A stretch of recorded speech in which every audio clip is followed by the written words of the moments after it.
Hello guys, என் பேர் Loki. Welcome back. இன்றைக்கி நம்ம பார்க்க போகிறது ஸ்வாட் மாஸ்டர்ஸ் யங்கஸ்ட் சன். இதோட எபிசோடு 7. 6வது எபிசோடை மிஸ் பண்ணவங்க டிஸ்கிரிப்ஷனில் இருக்கிற லிங்க்கை யூஸ் பண்ணிக்கோங்க. வீடியோ ஸ்டார்ட் ஆகிறதுக்கு முன்னாடி அந்த லைக் பட்டனை ஒரு தட்டிட்டு நம்ம சேனலுக்கு சப்ஸ்கிரைப் பண்ணிக்கோங்க. சரி வாங்க, டைம் வேஸ்ட் பண்ணாமல் இப்போ கதைக்குள்ளே போகலாம்.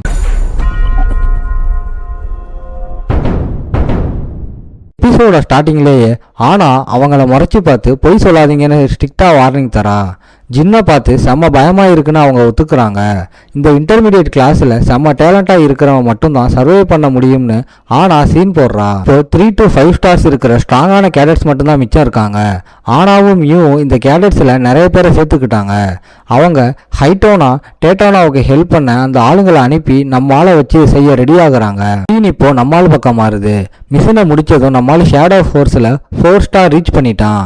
ஆனால் ஃபுல் பவரை யூஸ் பண்ணனா டேஞ்சர்ஸ்னால அடுத்த சில வருஷங்களில் ஸ்வாட் ஃபைட்டில் 6 ஸ்டார் ரீச் பண்ணணும்னு பிளான் போடுறான். 7 ஸ்டார் மாஸ்டர் ஆகிறதுக்கு முன்னாடியே ஒரு பெரிய ஸ்வாட்மேன் ஆகணும்னு நம்மளால நினைக்கிறான். ஆனால் டாப் ஸ்வாட்மேன்ஸ் எல்லாரும் 8 ஸ்டார் இல்லை, அதுக்கு மேலே தான் இருக்காங்க. 2 பில்லியன் மக்கள் இருக்கிற இந்த லேண்டில் இந்த லெவலில் வெறும் 100 நைட்ஸ் மட்டும்தான் இருக்காங்க. ஆனால் இதுக்கும் மேலே 10 ஸ்டார்ஸும் இருக்குது. அதுதான் டைனரோட காட் லெவல் பவர். நம்ம ஆளோட டார்கெட்டும் அதுதான். ஆனால் இப்போதைக்கு இன்டர்மீடியட் கிளாஸை சமாளிக்கணும். ஏன்னா டோனோ ட்வின்ஸ் நம்ம ஆளுக்கு நிறைய தொல்லை கொடுப்பாங்க. பிகினர் கிளாஸ் மாதிரி இங்கே எதுவும் சிம்பிளாக இருக்காது. இங்கே கெத்த காட்ட பவர் ஸ்கில்லு மட்டும்தான் ஒரே வழி. நம்ம ஆள் இன்டர்மீடியட் கிளாஸில் டாப்பில் வந்து தன்னை ப்ரூவ் பண்ண பிளான் பண்ணுறான். அப்போ நம்ம ஆளோட அம்மா கூப்பிட்டு பஸ்ட் மிஷினை முடிச்சதுக்காக பாராட்டுறாங்க. அதோட நம்ம ஆள் தனக்குன்னு கொடுத்த புது ரூமை யூஸ் பண்ணலன்னு பட்லர் சொல்கிறான். ஸ்பெஷல் ரூம் அடுத்த பேட்ரியார்க்கானது. அது காலியாக இருக்கிறதால அவன் நம்ம ஆளை எடுத்துக்க சொல்கிறா. ஆனால் நம்ம ஆள் அந்த ஆஃபரை ரிஜெக்ட் பண்ணிட்டு எனக்கு பெரிய ரூம்ஸ் பிடிக்காதுன்னு சிம்பிளாக சொல்லிட்டு போகிறான். நம்ம ஆள் இருக்கிறத வச்சு திருப்தியாக இருக்கான். இதை கேட்டு நம்ம ஆளோட அம்மா நம்ம ஆளை போக சொல்கிறா. ரோசாவுக்கு நம்ம ஆளு லட்சியம் புரியாமல் குழம்புறா. அந்த ரூமை எடுத்திருந்தா நம்ம ஆளுக்கு செம்ம சப்போர்ட் கிடைச்சிருக்கும். ஆனால் மற்றவங்களுக்கும் நம்ம ஆள் டார்கெட் ஆகிருப்பான். உண்மையிலேயே அந்த ஆஃபர் அவங்க அம்மா வச்ச டெஸ்ட்டு. அதை நம்மளால் பக்காவாக பாஸ் பண்ணிட்டான். நம்ம ஆள் இப்போ வந்து புது கேரட்ஸ் கிட்ட இங்கே இருக்கிற குரூப்ஸ் பற்றி பேசுகிறான். நம்ம ஆளோட குரூப்னு தெரிஞ்சால் மற்றவங்க இவங்களை டார்ச்சர் பண்ணுவாங்க. ஆனால் நம்ம ஆள் சும்மா இருக்க போகிறதில்ல. நம்ம ஆள் உடனே இந்த இன்டர்மீடியட் கிளாஸ்லேயே தன்னோட கண்ட்ரோலில் கொண்டு வர பிளான் பண்ணுறான். நம்ம ஆள் எல்லாரையும் ஜாக்கிரதையாக இருக்க சொல்லி எப்பவும் கூட ஒரு ஆளை வச்சுக்க சொல்கிறான். அடுத்த நாள் சீஃபோட பிரதரையும் 8 ஸ்டார் நைட்டுமான ஜெட் ரன்ஹேண்டல் இன்டர்மீடியட் கிளாஸ் வந்த கேடட்ஸுக்கு ஸ்பீச் கொடுக்குறாரு. ஜெட் எந்த பஞ்சாயத்துக்கும் வரமாட்டாரு. வெறும் ஃபைட்டை மட்டும்தான் ஜட்ஜ் பண்ணுவார். ஸ்ட்ரென்த்து தான் முக்கியம். வீக்காக இருந்தால் கிளானை விட்டே துரத்திடுவோம்னு அவர் கெத்தா கத்த புதுசாக வந்தவங்களை பயமுறுத்தவே இப்படி பண்ணுறாங்கன்னு நம்மளால புரிஞ்சுக்கிறான். நம்மளால டோனா ட்வின்ஸையும் அவங்க பக்கத்தில் இருக்கிற ஒரு ஸ்ட்ரேஞ்சான நைட்டையும் பார்க்குறான். ஆனாவும் மூவும் தான் பின்னாடி இருந்து இவங்களை வச்சு கேம் பிளான் பண்ணுறாங்கன்னு நம்மளால கெஸ் பண்ணுறான். மீசா பார்க்க நம்மளால நேராக டோனா ட்வின்ஸ் கிட்ட நடந்து போகிறான். நம்மளால சடனாக ஸ்வாடை எடுத்து அவங்க பக்கத்தில் இருந்தவன் கையை நறுக்குன்னு வெட்டிடுறான். எல்லாரும் ஷாக்காக இனி இங்கே ஏன் கண்ட்ரோல் தானே நம்மளால மாஸ் காட்டுறான். கையை வெட்டினவனோட பேரை கேட்க அவன் பயந்துக்கிட்டே தன்னோட பேர் காசின் ரோமிரோன்னு சொல்கிறான். டோனோ ட்வின்ஸ் நடுவில் வர பார்க்க நம்மளால அவங்களுக்கு ஸ்ட்ரிக்டாக வார்னிங் தரான். அதில் ஒரு பிரதர் கோவத்தில் அந்த கேரட் தங்களோட ஆளுதானு வாயை விட்டு உளறிடுறான். நம்மளால இந்த உண்மையை வச்சு அவங்கள லாக் பண்ணதான் வெயிட் பண்ணிக்கிட்டு இருந்தான். நம்மளால கையை வெட்டினதுக்கு ஒரு மொக்க காரணத்தை சொல்லி அவங்கள இன்னும் வம்புக்கு இழுக்கிறான். ரன்ஹேண்டல் சிப்ளிங்ஸுக்குள்ள வார் இதோ ஸ்டார்ட் ஆகிடுச்சு. ட்வின்ஸ் வச்ச ஆப்பு அவங்களுக்கே ரிட்டர்ன் ஆகிடுச்சுன்னு ஜெட்டுக்கு நல்லாவே புரியுது. ஆசின் அவங்க ஆளுங்கிறதால இது தனிப்பட்ட ஃபைட் இல்லாமல் ரேங்க்ஸ் வார் அப்படிங்கிற கிளான் ட்ரெடிஷன் ஃபைட்டாக மாறிடுச்சு. இந்த கேப்பில் நம்மளால கெத்தா கத்தி என்கிட்ட வம்பு வச்சா எவனா இருந்தாலும் வெட்டுவேன்னு இன்டர்மீடியட் கிளாஸையே மிரட்டுறான். ஆனால் இந்த சீன் இப்போ 8 ஸ்டார் நைட்டான அங்கிள் ஜெட்டுக்கு கோவத்தை கிளப்புது. நம்மால் அவரோட முடிவை எதிர்த்து பேச கடுப்பான ஜெட்டு தன்னோட வெப்பனை எடுத்து காரணம் சரியில்லைனா உன்னை கொன்னே தீருவேன்னு நம்ம ஆளை பார்த்து சபதம் போடுறாரு. இன்டர்மீடியட் கிளாஸுக்கு நீங்கள் தான் பொறுப்பு, ஆனால் நீங்களே இந்த அட்டாக்கை தூண்டி விடுறீங்கன்னு நம்ம ஆளு சொல்ல கோவத்தில் ஜெட்டு தன்னோட ஸ்வாடால நம்ம ஆளு மூஞ்சிலே ஒரு கீரலை போடுறாரு.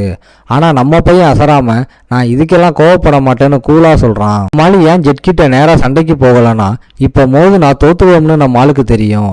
ஜெட்டு உடனே நீ கிளானோட சீஃபோட பையனா இருந்தாலும் உன்னை வெட்ட நான் யோசிக்க மாட்டேன்னு நம்ம ஆளுக்கு ஸ்ட்ராங்காக வார்னிங் கொடுக்குறாரு. நம்ம ஆளு பயப்படாம எனிமி எவ்வளோ பெரிய ஆளாக இருந்தாலும் ஒரு ரன் ஹேண்டல் மானத்துக்காக பின்வாங்க மாட்டான்னு மாசா பதில் சொல்கிறான். இதை கேட்டு ஜெட் சிரிச்சாலும் நம்ம ஆளோட தைரியத்தை ரசிச்சு நம்மளால தான் உண்மையான ரன் ஹேண்டலுக்கு பெஸ்ட் எக்ஸாம்பிள்னு ஏத்துக்கிறாரு. செஷன் முடிய நம்மால் அங்கிருந்து கிளம்புறான். ஆனா போறதுக்கு முன்னாடி டோனோ ட்வின்ஸ் கிட்ட உங்க சிப்ளிங்ஸ்களை விட என்ன பார்த்து நீங்க பயப்படுற காலம் சீக்கிரம் வரும்னு ஒரு மரண அட்வைஸ் கொடுத்துட்டு கெத்தா மூவ் ஆகுறான். ரூமுக்கு வந்து முராக்கன் முன்னாடி ஜில்லி கிட்ட இந்த ரேங்க்ஸ் வார் பத்தி நம்மால பேசுறான். மியூவும் ஆனாவும் தான் பின்னாடி இருந்து இந்த ஃபைட்டை மேனிப்புலேட் பண்றாங்கன்னு நம்மால நம்புறான். அந்த அடிப்பட்ட கேடட் முன்னாடி ஆனா டீம்ல இருந்துட்டு இப்போ ட்வின்ஸ் டீமுக்கு மாறினவன். உங்க குரூப்ல 5 ஸ்டார் நைட்ஸ் இருக்க முடியாது, ஏன்னா லீடர்ஸ் வீக்கா இருக்கக்கூடாது. ஜில்லிக்கு ஆனா மியூவோட பிளான் புரியல. ஆனா நம்மாலு தன்னை அவங்க ஒரு மெயின் எனிமையா நினைச்சு பயப்படுறத பார்த்து செம்ம ஹாப்பி ஆகுறான். அவங்க பவரை வச்சு நம்மளோட மிஷின்ஸை இன்னும் கஷ்டமாக்கி நம்மால தோக்கடிக்க பாக்குறாங்க. ஆனால் நம்மளால் தனியாக போய் அவங்க தர டார்ச்சரை ஈஸியாக சமாளிக்க முடியும். ஏன்னா இதுதான் நம்மளுக்கும் வேணும். ஏன்னா கஷ்டமான மிஷின்ஸை முடிச்சாதான் நிறைய சக்ஸஸ் பார்த்து சீக்கிரம் ஸ்ட்ராங் ஆக முடியும்னு நம்மளுக்கு தெரியும். சேஃப்டிக்கு முராக்கனை கூட்டிகிட்டு போகலாம், ஆனால் அவனுக்கு வேற வேலை வச்சுருக்கான். அடுத்த நாள் நம்மளும் ட்வின்ஸும் அவங்க அங்கிள் கூட மீட்டிங்கில் இருக்காங்க. ஹேண்டல் பியூர் பிளட்டுக்கு கிடைக்க போகிற ஸ்பெஷல் ட்ரைனிங் பற்றி அவங்களுக்கு சொல்லப்படுது. இது ரொம்ப கஷ்டமாக இருந்தாலும் கிளானோட கெத்தை காட்டும். ரன் ஹேண்டல்ஸோட ஃபைட்டிங் ஸ்டைல் எல்லாமே ஸ்டாண்டர்டு ஸ்குவாடு ஃபைட்ல இருந்து வந்தது தான். அவங்க கற்றுக்க ஸ்பெஷல் மூவ்ஸ் இருக்கு. இது மற்ற கிளான்களை விட இவங்களை ரொம்ப டிஃப்ரெண்ட்டாக காட்டும். இதுக்கு காரணம் ரன் ஹேண்டல்ஸோட பாடி கண்டிஷனும் ஃபிசிக்கல் பவரும் செம்ம யூனிக்காக இருக்கிறது தான் அப்படின்னு நம்மால் கெஸ் பண்ணுறான். ஸ்வாடு மாஸ்டரோட பிளட் லைன் அவங்களுக்கு காடு கிஃப்டாக ஸ்வாடு ஸ்கில்ஸை கொடுக்குது. அவங்க பிறக்கும்போதே இந்த ஸ்பெஷல் பவரோட தான் பிறப்பாங்க. இதோட கம்பேர் பண்ணும்போது அவங்க ட்ரைனிங் சிம்பிள் மூவ்ஸில் தான் இருக்கும். டாஸ்க் என்னன்னா ஒரு ஸ்டீல் பால் அடிக்கிறது. இந்த ஸ்டீல் பால்ஸை சிங்கிங் ஸ்டோன்ஸ்னு சொல்லுவாங்க. அது ஒவ்வொரு அடிக்கும் ஒரு சத்தத்தை கிரியேட் ஆக்கும். ஜெட் அதை அடித்து டெமோ காட்ட அது காது ஜவ்வு கிளியிற மாதிரி பயங்கர சத்தத்தை கொடுக்குது. அப்புறம் கமாண்டர் நைட்டு செகண்ட் டைம் அடிக்க அங்கே தான் ஒரு ட்விஸ்ட். இந்த வாட்டி ஒரு க்யூட்டான சவுண்டு கேட்குது. நாம் எவ்வளோ பவராக அடிக்கிறோன்றதை வச்சு தான் அந்த சவுண்டு வரும். கரெக்டாக அடித்து ஒரு மெலடி சவுண்டை வர வைக்கிறது தான் டாஸ்க்கு. இதுதான் ரன் ஹேண்டல்ஸோட செம்ம எஃபெக்டிவான ட்ரைனிங்னு நம்மளால புரிஞ்சுக்கிறான். ஆனால் சீக்ரெட் ட்ரைனிங்னு சொல்கிற அளவுக்கு இது ரொம்ப சிம்பிளாக இருக்குது. ஜெட் இப்போ 3வது சவுண்டை வர வைக்க ட்ரை பண்ண நம்மால் ஆர்வமாக பார்க்குறான். ஸ்வாட் அந்த ஸ்டோனில் பட்டதும் டேஞ்சரை சென்ஸ் பண்ண நம்மால் டக்குன்னு ட்வின்ஸை தள்ளி விடுறான். அந்த ஸ்டீல் பால் வெடிச்சு செதற ட்வின்ஸ் ஷாக் ஆகுறாங்க. இதோட இந்த எபிசோடு முடியுது. ஓகே காய்ஸ், இன்னைக்கு ஸ்டோரி எப்படி இருந்துச்சுன்னு கமெண்ட்ல சொல்லுங்க. இந்த வீடியோ பிடிச்சிருந்தா மறக்காம லைக், ஷேர் அண்ட் சப்ஸ்கிரைப் பண்ணிருங்க.